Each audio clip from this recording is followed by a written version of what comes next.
Ayo, segera download Quran Tadabbur, tafsir dalam genggaman Anda.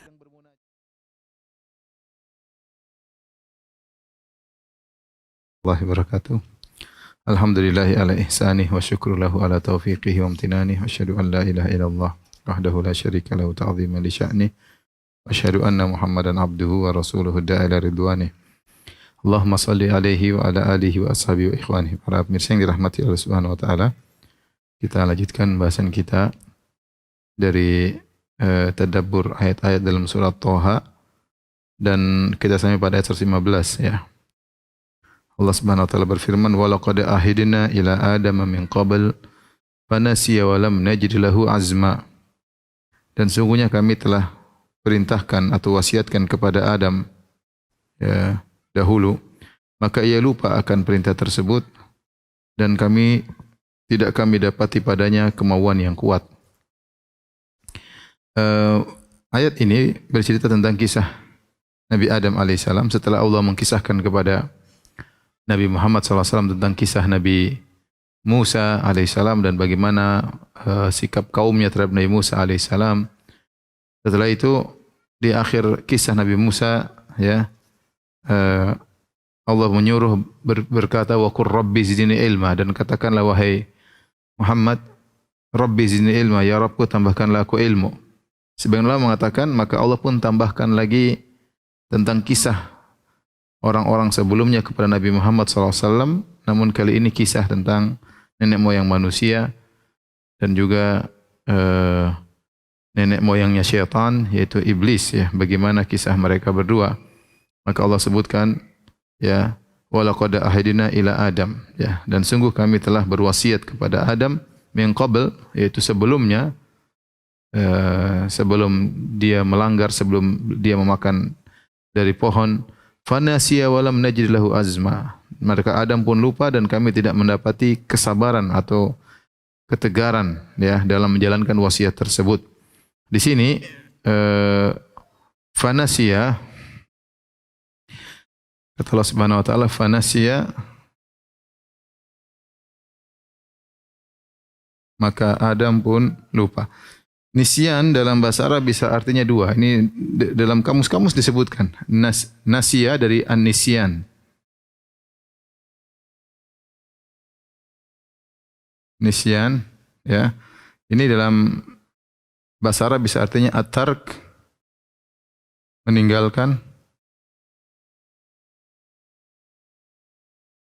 dan bisa artinya az-zuhul. Kalau bahasa kita lupa ya. Dari sini timbul khilaf di kalangan para ulama, apa yang dimaksud dengan Adam fanasiya, Adam nasiya. Ada yang mengatakan nasiya di sini Adam lupa. Yang pendapat mayoritas ulama ini pendapat mayoritas at-tark, yaitu meninggal, ini mayoritas ulama. Kenapa? Karena Adam lupa dengan wasiat. Kalau kita artikan Adam lupa dengan wasiat tersebut, lantas Adam memakan dari pohon tersebut, kemudian Adam dihukum oleh Allah, maka agak repot kita mengatakan demikian. Kenapa? Karena dia lupa. Namanya orang lupa harusnya tidak dihukum, ya. Dan pendapat yang lebih kuat Allah alam bisawab, namanya at-tark di sini, nasya di sini adalah meninggalkan. Dan ini banyak dalam Al-Qur'an, ya. Nasullaha fanasiyahum, mereka meninggalkan Allah maka Allah meninggalkan mereka, dan banyak. Jadi nasya bisa artinya meninggalkan. Jadi artinya Adam meninggalkan wasiat tersebut. Adam meninggalkan wasiat tersebut. Kita boleh memilih pendapat ini kalau kita mengatakan bahwasanya lupa tidak menghalangi Adam untuk dihukum. Namun ini pendapat ya agak repot kita mengatakannya karena namanya lupa, bagaimana dihukum. Yang benar wallahu a'lam bishawab, pendapat jumhur ulama bahwasanya fanasya di sini artinya Adam meninggalkan wasiat tersebut karena kuatnya godaan yang disampaikan oleh iblis. Dan ini bukan takwil ya. Memang nasya dalam bahasa Arab bisa artinya tark, meninggalkan, dan bisa juga artinya adalah zuhul, lupa ya. Kata Allah, walam najri lahu azma, kami tidak mendapati azm, yaitu kesabaran. Kesabaran dalam menjalankan wasiat tersebut ya. Kami tidak mendapati Adam kesabaran, dan ini yang mendukung pendapat bahwasanya tark ya. Walam najid lahu azma ya. Setelah itu Allah mengatakan walam najid lahu azma ya. Kami tidak mendapati darinya, kata Allah, kami Allah Subhanahu wa taala tidak mendapati darinya, dari Adam, azma artinya kesabaran. Ya, kesabaran. Kalau seandainya artinya zuhul, ya, maka tidak cocok dikatakan kami tidak mendapati kesabaran dari Adam. Asalnya dia lupa. Asalnya Adam lupa. Makanya yang paling tepat adalah maknanya at-tark. Artinya Adam akhirnya meninggalkan wasiat tersebut dan kami tidak mendapati dia kesabaran. Kenapa? Karena begitu kuat godaannya iblis sehingga Adam artinya tidak bersabar dan akhirnya terjerumus dalam godaan iblis dan meninggalkan wasiat atau perintah Allah Subhanahu wa taala. Kemudian Allah Subhanahu wa taala menceritakan bagaimana Adam sampai akhirnya meninggalkan wasiat Allah, kemudian tidak sabar. Allah lanjutkan, wa idz qulna lil malaikati isjudu li adama fasajadu illa iblisa aba. Tatkala kami berkata kepada para malaikat, ya, sujudlah kepada Adam, yaitu sujud tahiyat, sujud penghormatan. Fasajadu, maka malaikat seluruhnya sujud kepada Adam, illa iblis, kecuali iblis, aba, ia membangkang kepada Allah Subhanahu wa taala. Tidak mau sujud, ya. Dia bukan membangkang kepada Adam, bangkang kepada Allah karena yang memerintahkan adalah Allah Subhanahu wa taala. Faqulna, maka kami berkata, ya Adamu inna hadza aduwwun laka wa li zaujik. Wahai Adam, ini dia, si iblis ini, kata para ulama, perkataan Allah inna hadza, ini itu sebagai bentuk perendahan. Artinya si iblis ini aduwwun laka wa li zaujik, sungguhnya adalah musuhmu dan musuh istrimu, yaitu Hawa. Ya, buktinya jelas dia membangkang kepadaku, dia tidak mau sujud menghormatimu. Jelas nampak permusuhan. Malaikat seluruhnya sujud kepada Adam, iblis tidak mau. Maka Allah ingatkan, inna hadza, sungguhnya si iblis ini aduwwun laka wa li zaujik. Dia adalah musuh bagimu dan musuh bagi istrimu. Fala yukhrijannakuma minal jannati fatashqa. Jangan sekali-sekali sampai dia mengeluarkan kalian berdua dari surga, fatashqa, maka kau akan sengsara. Ya, tashqa dari syaqqa yaitu sengsara.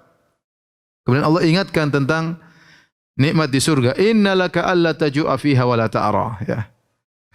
Jadi kata Allah Subhanahu wa taala, innalaka alla taju'a fiha wa la ta'ra. Sungguhnya wahai Adam, kau di surga alla taju'a fiha wa la ta'ra. Kau tidak akan lapar dan kau tidak akan telanjang. Wa annaka la tazma'u fiha wa la tadha. Dan kau tidak akan haus dan tidak akan panasan, ya. 4 kenikmatan di surga bagi Adam. Pertama kata Allah, Allah taju'a, Allah taju'a wa la ta'ra wa annaka la tazma'u fiha wa la tadha, la tadha.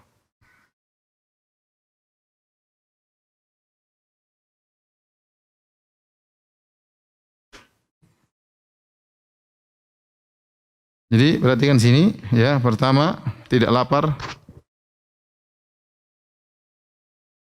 tidak telanjang, kemudian tidak haus, kemudian tidak kepanasan. 1,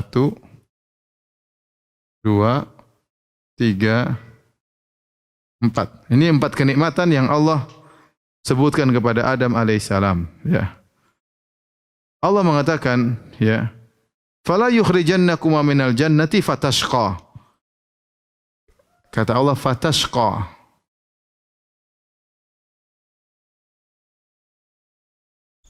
Kau akan sengsara. Kalau iblis mengeluarkanmu, ya, jika iblis mengeluarkanmu, mengeluarkan kalian berdua,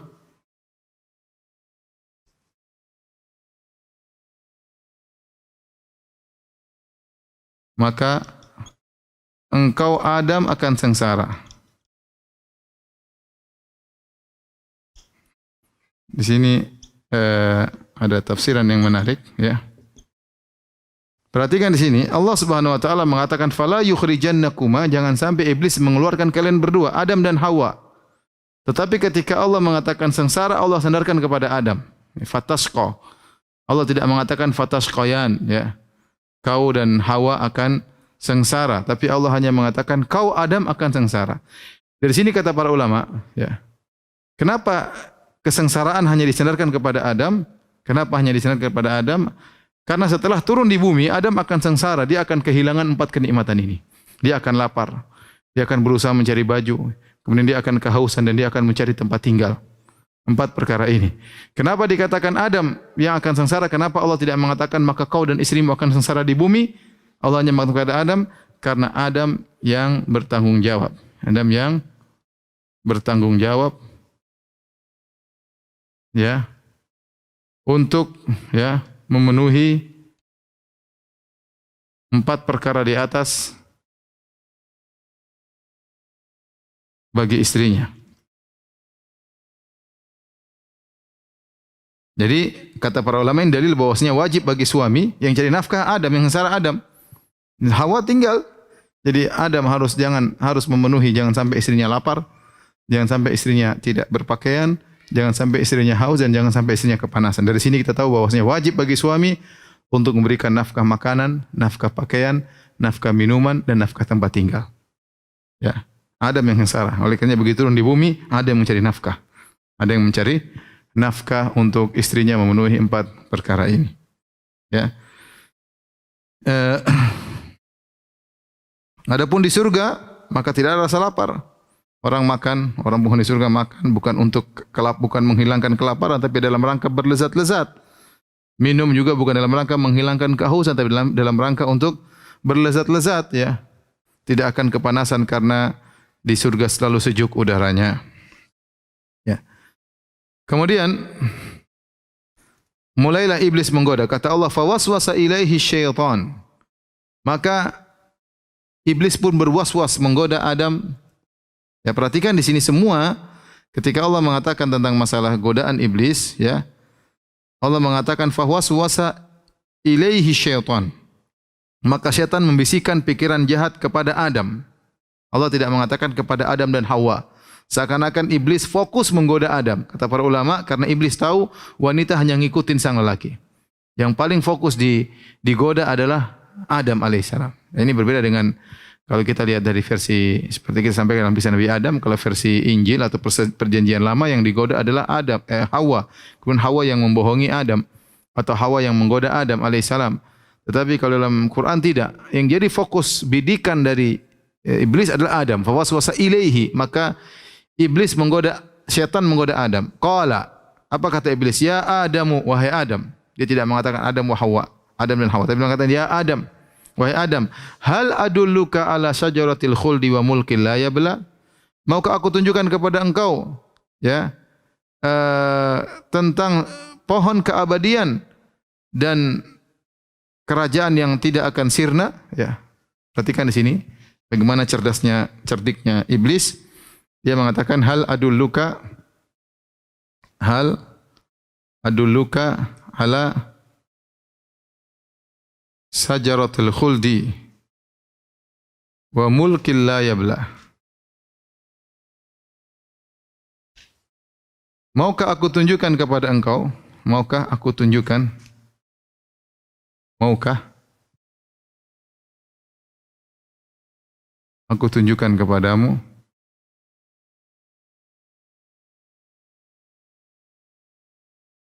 pohon keabadian? Pohon yang menyebabkan abadi. Abadi dan kerajaan yang tidak sirna. Tidak akan sirna, itu kerajaan kekal. Perhatikan di sini, lihat iblis. Ketika Allah Subhanahu wa taala menyebutkan tentang nikmat bagi Adam di surga, Allah sebutkan cuma 4. 1, 2, 3, 4. Poin nomor 5, keabadian. Keabadian mana? Allah tidak sebut.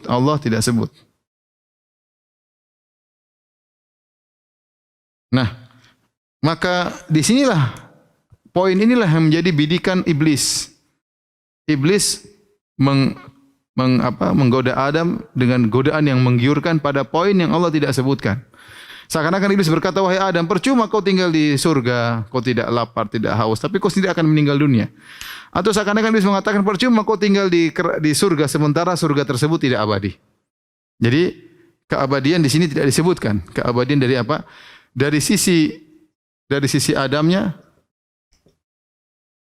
kemudian dari sisi surganya. Allah tidak sebutkan, maka sinilah poin. Ya, namanya manusia ya punya keinginan ya, ingin bahagia selalu. Maka poin itulah yang dijadikan iblis untuk menggoda Adam. Kemudian lihat bagaimana cara iblis menggoda. Iblis tidak mengatakan makanlah, tapi iblis menggoda dengan dalam bentuk penawaran. Kata para ulama, iblis dalam bentuk penawaran. Maukah aku tunjukkan kepadamu penawaran? Ya.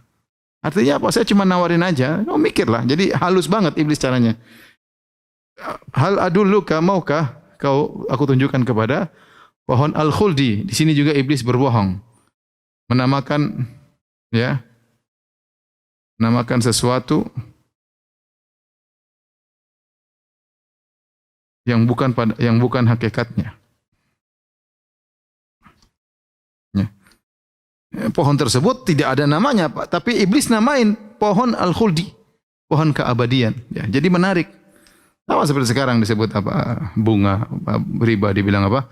Bunga faedah atau hasil dan seperti gitulah banyak nama-nama yang dibuat indah, kemudian khamar misalnya minuman rohani ya. Hal-hal seperti itu ya dinamakan yang nama-nama yang indah ya.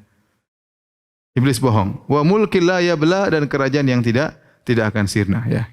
Disebut dalam ayat yang lain maka iblis berkata, wa qasamahuma inni lakuma la minan nasihin. Sungguh aku bersumpah kepada kalian berdua, Adam dan Hawa, aku termasuk orang yang ingin kebaikan bagi kalian. Aku ini paling ingin kebaikan bagi kalian. Iblis bersumpah, iblis menggoda dengan sekuat tenaga menggoda Adam ya. Dan Adam akhirnya tergiur, akhirnya dia pun makan dari pohon tersebut. Akan makan dari pohon tersebut dia dan istrinya ya. Karena saya katakan Adam selama ini belum pernah digoda. Kemudian dia tergoda ya. Seperti memang sulit, kelihatannya aneh ya, kita bilang aneh. Memang sebagian ulama mengatakan luar biasa. Kalau kita lihat kisah ini luar biasa. Kenapa Adam dia sudah tahu iblis musuh, dia sudah tahu. Iblis tidak mau sujud kepada dia. Bayangkan semua malaikat sujud, kemudian iblis tidak mau. Dia tahu ini kurang ajar nih. Yang lain semua sujud, dia tidak. Iblis tidak. Kemudian juga Allah sudah ingatkan, ini musuhmu. Dia telah membangkang kepada aku. Ini musuh. Allah sudah ingatkan dan Adam sudah lihat di depan dia, di mata dia bahwasanya iblis membangkang. Kemudian iblis menggoda.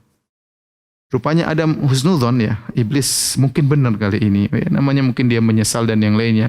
Dan Adam husnudzon tidak pada tempatnya. Iblis berbohong. Mungkin dia tidak menduga ternyata iblis berbohong. Padahal Allah sudah ingatkan. Harusnya Adam tidak perlu percaya karena Allah sudah ingatkan iblis itu ingin mengeluarkan kalian berdua dari surga. Dan Allah menggunakan taukid, fala yukhrijannakuma, dan jangan sampai dia mengeluarkan kalian berdua. Ya, tetapi semua sudah Allah takdirkan, ya. Meskipun sudah peringatan dari Allah luar biasa, namun godaan iblis luar biasa, akhirnya Adam pun melanggar, ya. Qadarullah. Adapun bagaimana cara syaitan berwas-was kepada Adam, Allah alam besok tidak dijelaskan ya. Dalam ada yang mengatakan dari pintu saja, iblis cuma dari pintu kemudian menggoda Adam. Dan kita bilang bisa saja iblis masuk ke dalam surga dengan izin dari Allah Subhanahu dalam rangka untuk menggoda ya. Ada yang bilang kenapa iblis masuk? Berarti iblis masuk surga dong. Ya kita bilang ya enggak ada masalah. Allah alam yang jelas. Kalaupun iblis masuk surga maka dalam rangka diizinkan Allah untuk menggoda sebagaimana iblis diizinkan untuk hidup sampai hari kiamat untuk menggoda Adam alaihissalam karena memang Allah menciptakan Adam dan Hawa dan seluruh manusia untuk diuji oleh Allah Subhanahu wa taala. Kata Allah, "Fa'akala minha." Ya. Sini kata Allah Subhanahu, "Fa'akala minha fabadat lahuma sawatuhuma." Fa'akala minha. Kemudian fabadat lahuma sawatuhuma. Maka di sini maka, perhatikan sini. Maka keduanya makan dari pohon tersebut. Maka lagi. Ya. Maksudnya apa para ikhwan yang dirahmati Allah Subhanahu Wa Taala? Artinya fa'akala mereka berdua makan.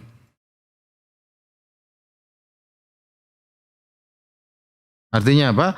Gara-gara was-was ini, ya, waswasa ilahi syaitan, gara-gara godaan syaitan, akhirnya mereka berdua makan. Dan Allah fabadat, maka tampaklah aurat mereka berdua. Gara-gara mereka makan, akhirnya nampaklah aurat kedua. Jadi fa didatangkan sebagai penjelasan ada sebab sebelumnya. Gara-gara godaan syaitan, mereka pun makan berdua, makan dari pohon tersebut. Gara-gara mereka makan, akhirnya nampaklah aurat dari mereka berdua yang tadinya aurat mereka tertutup, tiba-tiba terlihat dan akhirnya Adam dan Hawa pun malu. Wa tafiqa yakhsifani alaihima min waraqil jannah. Kata Allah Subhanahu wa taala, ya. Maka mereka berdua pun mulai menutupi aurat mereka berdua dengan daun-daun, dengan menempelkan daun-daun yang ada di surga. Ada yang mengatakan waraqatut tin, dari pohon tin. Nantinya ada daun-daun di surga, mereka mulai potong, tempelkan ke kemaluan mereka berdua. Kata Allah, wa asa Adamu rabbahu fagawa. Maka Adam telah bermaksiat kepada Rabbnya, wa gawa, dan telah menyimpang atau tersesat Adam alaihissalam. Ya, di sini Allah menyandarkan kesalahan kepada Adam alaihissalam. Ya. Adam berbuat maksiat, melanggar, ya, karena akibat godaan syaitan Adam pun melanggar, makan dari buah tersebut, melanggar, bermaksiat kepada Rabbnya, fagawa, dan dia pun tersesat. Ya. Allah tidak mengatakan Adamu asin dengan fi'il isim fa'il wa gawin. Allah tidak menggunakan Adamu asin wa gawin. Kalau asin artinya selalu bermaksiat, gawin artinya selalu tersesat, tapi Allah menggunakan fi'il madhi wa asa Adam bermaksiat. Dan sekali saja dia bermaksiat. Sesuai karena Allah takdirkan demikian, harus turun ke atas muka bumi, ya. Dia bermaksiat. Ya, Allah mengatakan wa asa Adam bermaksiat. Bukan mengulang-ulangi maksiat, tapi Adam bermaksiat tatkala itu sekali saja. Ya, kemudian dia tersesat. Setelah itu Allah puji Adam langsung. Kata Allah, "Tsumma jatabahu rabbuhu fataba alaihi wa hada." Kemudian Allah memilihnya, diangkat menjadi seorang nabi, seorang rasul, fataba alaihi, dan Allah terima taubatnya, wa hada, dan Allah beri petunjuk kepadanya. Dan ini pujian dari Allah Subhanahu wa taala. Sebenarnya Allah mengatakan setelah Adam bermaksiat, Adam diangkat menjadi seorang rasul, Adam bertobat, begitu bermaksiat Adam langsung bertobat. Qala rabbana zalamna anfusana wa illam taghfir lana wa tarhamna lanakunanna minal khasirin. Adam dan Hawa langsung bertobat mengatakan, ya Rabbana, kami telah mendolimi diri kami sendiri. Ya. Wa illam taghfir lana, kalau kau tidak mengampuni kami, lanakunanna minal khasirin, maka sungguh-sungguh kami termasuk orang-orang yang merugi. Ini ada beberapa faedah. Yang pertama, kata Allah, wa asa Adam bermaksiat. Tidak seperti dalam perjanjian lama bahwasanya yang troublemaker-nya adalah Hawa. Dalam Islam tidak, mereka Adam yang jadi pusat perhatian dan dua-duanya makan bersama. Adapun kalau dalam perjanjian lama Hawa yang makan dulu, kemudian Hawa menggoda Adam untuk makan. Tapi dalam Islam, dalam Quran, Adam jadi pusat perhatian dan mereka berdua fa'akala, dua-duanya makan bareng. Dan Allah mengatakan Adam yang bermaksiat, adapun Hawa mengikuti suaminya. Ya, kemudian Adam minta ampun kepada Allah, fataba alaihi, Allah ampuni dia. Allah berkata, "Tsumma jatabahu." Setelah itu, setelah turun di atas muka bumi, Allah angkat dia menjadi seorang rasul utusan Allah Subhanahu wa taala. Allah memilih. Ijtaba artinya pilihan. Sama istofa, memilih. Dan ini kata para ulama dalil bahwasanya Adam setelah dia bermaksiat dia menjadi lebih baik. Ya, karena ada orang yang setelah bermaksiat iman dia semakin tinggi setelah dia berhijrah, dia bertobat kepada Allah. Yang tadinya mungkin dia merasa pede, merasa ujub, tatkala Allah buat dia terjerumus dalam kemaksiatan, dia tahu betapa dia rendah, betapa dia lemah di hadapan godaan, betapa dia sangat perlu akan bantuan Allah Subhanahu wa taala. Dan dia semakin merasa dirinya sebagai hamba yang penuh dengan kekurangan, yang sangat lemah imannya, yang butuh selalu dengan bantuan Allah Subhanahu wa taala. Saat itulah maka kedudukan dia lebih tinggi. Ini di antara contoh bahwasanya orang bisa jadi setelah melakukan dosa kemudian dia bertobat, kedudukan dia lebih tinggi daripada seandainya dia tidak berdosa. Ini contohnya adalah Adam alaihissalam. Setelah dia bertobat, malah Allah angkat dia menjadi seorang rasul.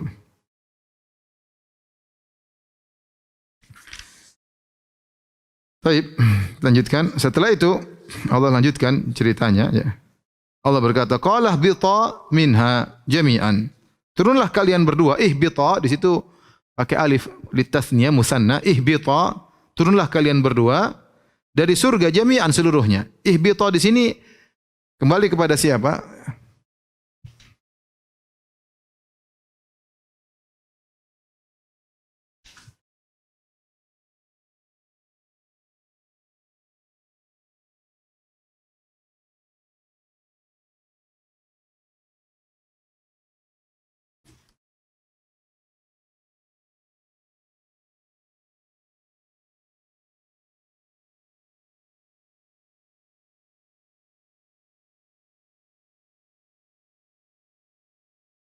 Di sini Allah berfirman, ya, kata Allah Subhanahu wa taala, qala bita.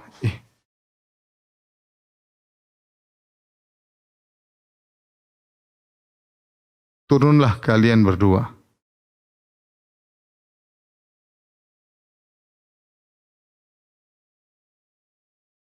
Di sini alif tasniyah, ya. Ya. Alif tasniyah. Yaitu yang menunjukkan musanna dua. Nah, berdua ini maksudnya apa? Apa maksudnya berdua? Ada dua pendapat khilaf di kalangan para ulama. Ada yang mengatakan dua maksudnya Adam dan Hawa. Ada yang mengatakan dua maksudnya Adam dan Iblis. Kemudian ihbita minha jami'an ba'dukum li ba'dhin adu. Allah mengatakan sebagian kalian menjadi musuh sebagian kalian, sebagian yang lain. Ba'dukum li ba'dhin adu. Ya. Sebagian kalian musuh bagi yang lain.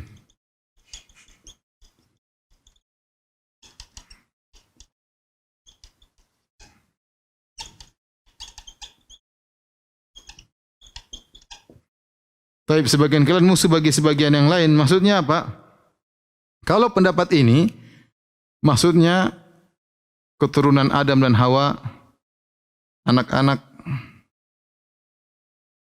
keturunan Adam dan Hawa jadi musuh satu dengan yang lainnya.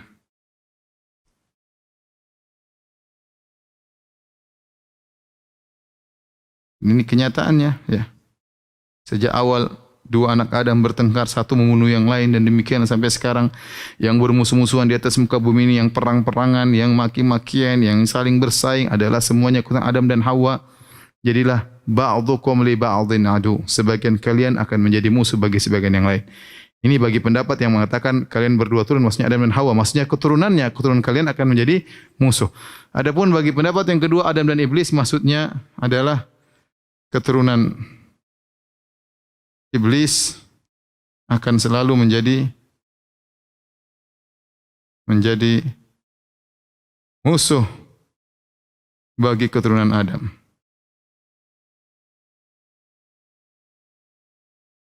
Nah, artinya tidaklah iblis dan keturunannya dari kalangan syaitan, tugas mereka di atas muka bumi ini tidak lain adalah menjerumuskan anak Adam agar bisa menemani nenek moyang mereka iblis dalam neraka jahanam.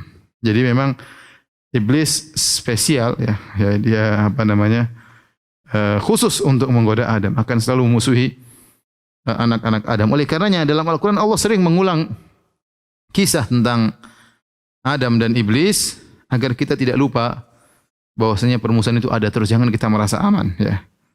Jangan kita merasa aman.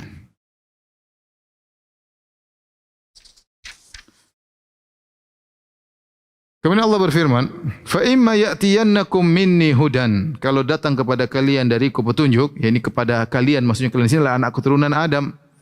Kalau datang kepada kalian dariku petunjuk, baik kitabullah, kitab suci, maupun rasul-rasul kami, ya. Faman ittaba hudaya, maka barang saya mengikuti petunjukku, fala yadhillu wala yashqa, maka dia tidak akan tersesat dan dia tidak akan sengsara. Artinya dia akan bahagia di dunia dan juga akan bahagia di akhirat. Ya.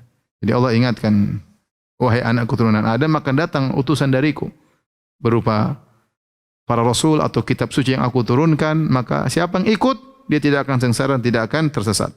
Setelah itu Allah ingatkan akibat orang yang berpaling dari petunjuk Allah Subhanahu wa taala. Kata Allah, "Wa man a'rada 'an dzikri fa inna lahu ma'isyatan dhanka."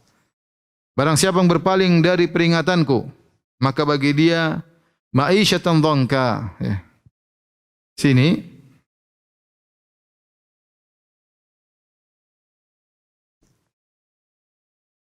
kata Allah Subhanahu wa taala, "Wa man a'rada 'an dzikri." Wa man a'rada 'an dzikri. Dan siapa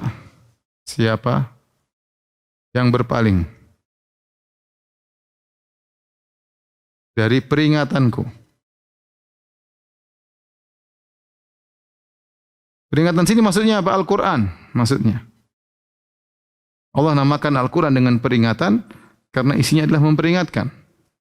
Memperingatkan. Kemudian apa kata Allah? Fa inna lahu ma'isyatan dhanka. Fa inna lahu ma'isyatan dhanka.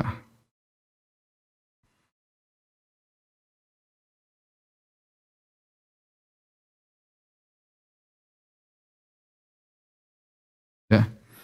Fa inna lahu ya.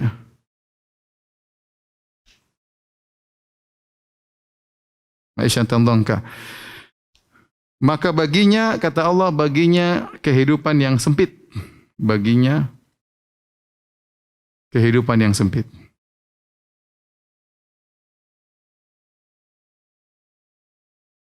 Maka ini ada khilaf di kalangan para ulama. Apa yang dimaksud dengan kehidupan yang sempit di sini?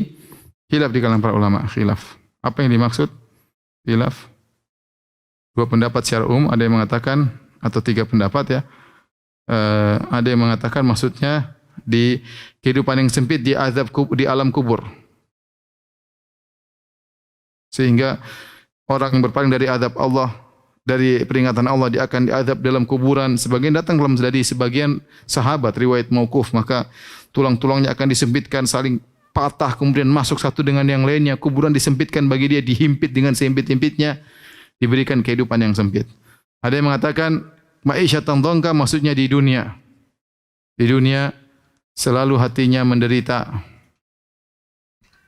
Kehidupannya menderita. Pendapat ketiga, dua-duanya ya. Di dunia maupun di alam barzakh. Dan ini benar para pemirsa yang dirahmati oleh Allah Subhanahu wa taala. Orang yang berpaling dari firman Allah Subhanahu wa taala, dia akan selalu hatinya menderita. Meskipun nampaknya dia dalam kondisi kehidupan mewah, mungkin terpenuhi kebutuhannya secara fisik, ya mungkin tubuhnya sehat, mungkin olahragawan, mungkin punya istri yang cantik, mungkin punya harta yang banyak, tapi tetap ya secara batinnya dia sengsara.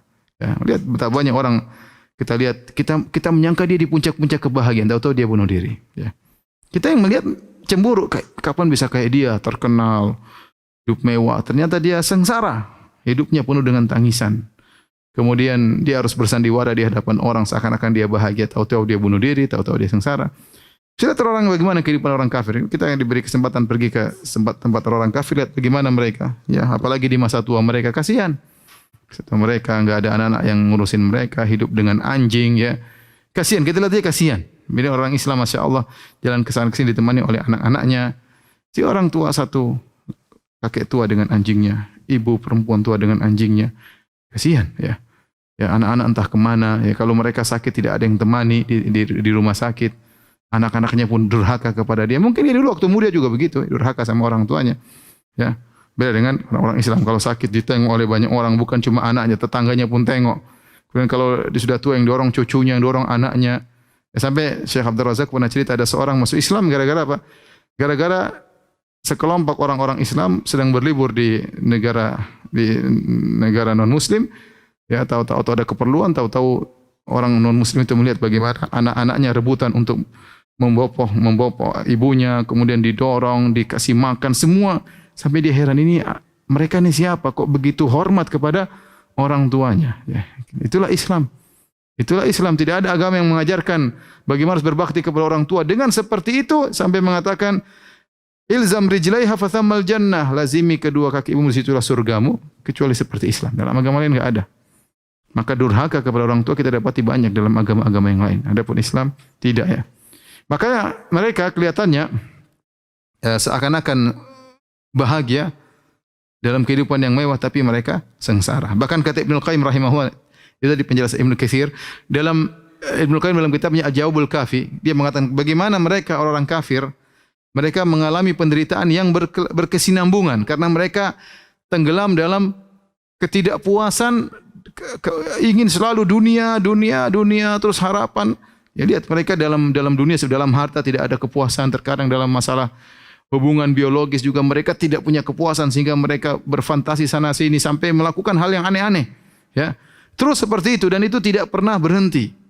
Masih lebih mending daripada khamar. Kalau khamar buat orang fly, bukan orang, tapi ada saatnya dia sadar. Tapi kalau sudah cinta sama dunia, tidak akan pernah sadar. Dia terus terbawa dan tidak ada pernah rasa puas. Sementara ada orang mungkin miskin, makan mungkin cuma roti sama apa, kemudian dia tertawa, bisa gembira, bisa ada kebahagiaan yang dia rasakan. Ya, kenapa? Ada iman dalam dadanya. Ya. Tapi orang kafir seperti itu. Ya, mereka tidak bahagia. Dan saya yakin karena Allah yang mengatakan, man a'rada an dzikri fa inna lahu ma'isyatan dhanka. Barang siapa berpaling dari peringatkanku maka dia akan mendapat kehidupan yang sengsara ya. Lihat betapa bahagia tatkala seorang non muslim masuk Islam, dia merasakan kebahagiaan sendiri. Kita tidak usah berbicara tentang kekufuran, kita aja kalau mungkin kita di zaman jahiliyah melakukan kemaksiatan, melakukan dosa, ada kesengsaraan yang kita rasakan. Kita tidak tenang, kesengsaraan ya. Bagaimana lagi dengan melakukan kekufuran? Bagaimana melakukan kesyirikan? Bagaimana lagi hatinya berpaling dari Allah Subhanahu wa taala? Ya, maka ada kesengsaraan yang mereka rasakan meskipun zahirnya orang-orang sebagian orang muslim mungkin terpedaya, oh lihatlah mereka hidup dengan sungguhnya kebahagiaan urusan lain. Masalah kelezatan jasad beda dengan masalah kebahagiaan. Kebahagiaan tempatnya di hati. Kemudian kata Syekh Utsaimin rahimahullah, barang siapa di sini mencakup kafir dan muslim. Kafir dan muslim. Orang muslim juga demikian, kalau dia menjauh dari Al-Qur'an dia akan sengsara. Orang-orang kafir sengsara, orang muslim juga demikian. Ya, jangan disangka orang muslim pasti bahagia. Ya, kalau dia ternyata berpegang Al-Qur'an. Al-Qur'an cuma jadi pajangan. Tidak pernah dia baca, tidak pernah dia telaah, tidak pernah dia amalkan. Dia juga sengsara, dia dapat bagian dari kesengsaraan tersebut. Maka ini dalil bahwasanya yang ingin bahagia hendaknya dia pelajari Al-Qur'an. Pelajari Al-Qur'an, mengamalkannya. Karena maksud Allah, "Wa man a'rada an dzikri", barang saya berpaling dari peringatanku, maksudnya Al-Qur'anul Karim. Ya. Sejauh mana, ini dalil, sejauh mana keterkaitan seorang dengan Al-Quran, sejauh itulah dia akan bahagia. Bayangkan seorang di tengah malam dia baca Al-Quran, dia telaah, dia baca terjemahannya, dia baca tafsirnya, ya, dia baca tafsirnya, subhanallah, Allah betapa banyak kebahagiaan yang Allah berikan kepada dia. Ya, oleh karenanya Al-Quran adalah kitabus sa'adah, kitab kebahagiaan. Toha ma anzalna alaikal Qur'ana litashqa. Aku tidak turunkan Al-Quran kepada engkau, wahai Muhammad, agar kau sengsara. Tetapi kata para ulama, ai litas'ad, agar kau bahagia dengan Al-Quran tersebut. Kemudian kata Allah, wa nahsyuruhu yaumal qiyamati a'ma. Di dunia di dalam kondisi sengsara, di alam barzah dalam kondisi menderita, dan hari kiamat apa yang terjadi? Wa nahsyuruhu yaumal qiyamati a'ma. Kami akan menghimpun dia, mengumpulkan dia pada hari kiamat dalam kondisi buta. Dia tidak bisa lihat. Ada dua pendapat, maksudnya buta hati atau buta hujjah. Dan pendapat kedua buta mata. Yang tepat adalah buta mata, ya, buta mata. Ya. Dia benar-benar buta. Jadi dalam suatu kondisi orang kafir dibutakan oleh Allah. Nanti dalam kondisi lain dia bisa melihat, ya. Dia ada beberapa kondisi kata para ulama, ya. Terkadang mereka tidak bisa ngomong, terkadang mereka ngomong, tapi semuanya dalam kondisi terhina. Mereka dibangkitkan dalam kondisi buta, ya, yang berpaling dari peringatan Allah, sengsara di dunia, sengsara di alam barzah. Kemudian di akhirat dibangkitkan dalam kondisi buta. Kemudian dia protes. Dia berkata, Qala Rabbi lima hasyartani a'ma. Ya Rabbku, kenapa kau bangkitkan aku? Kau kumpulkan aku dalam kondisi buta. Ya. Kenapa kau himpun aku dalam kondisi buta? Wa qad kuntu basira. Dulu saya di dunia bisa melihat, ya Allah. Kalau Allah berkata, Qala kadzalika atatka ayatuna fanasitaha. Demikianlah telah datang kepada engkau ayat-ayat kami dan kau meninggalkan. Ya, ingat nasia di sini artinya meninggalkan. Kau meninggalkan ayat kami, kau tidak peduli dengan ayat kami. Fanasitaha. Kata Allah, wa kadzalikal yauma tunsa, maka demikian pula pada hari ini kau terlupakan, yaitu kau ditinggalkan. Pada hari ini kau ditinggalkan. Di dunia kau meninggalkan ayat kami, kau tidak peduli, maka pada hari ini pula kau ditinggalkan. Ini al-jaza' min jinsil amal. Sebagaimana di dunia kau meninggalkan ayat kami, maka pada hari ini kau juga ditinggalkan, tidak dipedulikan dalam kondisi buta. Kata Allah, wa kadzalika najzi man asraf, ya. Dan demikianlah kami membalas orang yang berlebih-lebihan. Asraf yaitu berlebih-lebihan dalam kemaksiatan, dalam hawa nafsunya, dalam melampiaskan keinginannya, dalam maksiat, dalam kesyirikannya, dalam kekufurannya. Man asrafa. Demikianlah kami membalas orang-orang yang berbuat israf, berlebih-lebihan dalam kemungkaran. Walam yu'min bi ayati rabbi, dan tidak beriman kepada ayat-ayat Rabbnya. Ya. Firman Allah, wa kadzalika, dan demikianlah, menunjukkan bahwasanya ayat sebelumnya sampai qala kadzalika atatka ayatuna fanasitaha wa kadzalikal yauma tunsa, dia akan dibangkitkan pada hari kiamat. Dia berkata, ya Rabbku, kenapa kau bangkitkan aku dalam kondisi buta? Dulu aku bisa melihat. Selesai. Maka peringatan ini berlaku juga bagi kita yang mendengar. Makanya kata Allah, wa kadzalika, demikian juga balasan tersebut akan kami berikan kepada orang yang berlebih-lebihan dalam maksiat. Siapa yang mendengar ayat ini? Ya, bukan cuma kisah orang tadi yang dibangkitkan buta. Siapapun yang mendengar ayat-ayatku, tidak beriman dengan ayat-ayatku, berlebih-lebihan dalam kemaksiatan, maka dia juga akan mengalami hal yang sama. Wala adzabul akhirati asyaddu wa abqa. Dan sungguh kata Allah, azab akhirat lebih keras daripada siksaan di dunia dengan penderitaan, daripada siksaan di alam barzakh berupa dihimpitkan tubuhnya, disiksa di dunia. Asyad, di akhirat asyad. Siksaan di akhirat lebih berat daripada siksaan dunia, penderitaan di dunia, daripada penderitaan dalam barzakh. Kemudian yang sifat kedua, siksaan akhirat, wa abqa, dan lebih kekal. Kenapa? Karena tidak pernah terputus. Karena tidak pernah terputus, ya. Demikianlah para pemirsa yang dirahmati Allah Subhanahu wa taala, kajian kita pada kesempatan kali ini. Insyaallah besok pertemuan terakhir insyaallah taala tafsir dari surat Thaha. Semoga Allah mudahkan kita untuk mentadabburi ayat-ayat dalam surat Thaha pada pertemuan besok. Subhanakallah bihamdik asyhadu alla ilaha illa anta astaghfiruka wa atubu ilaik. Assalamualaikum warahmatullahi wabarakatuh.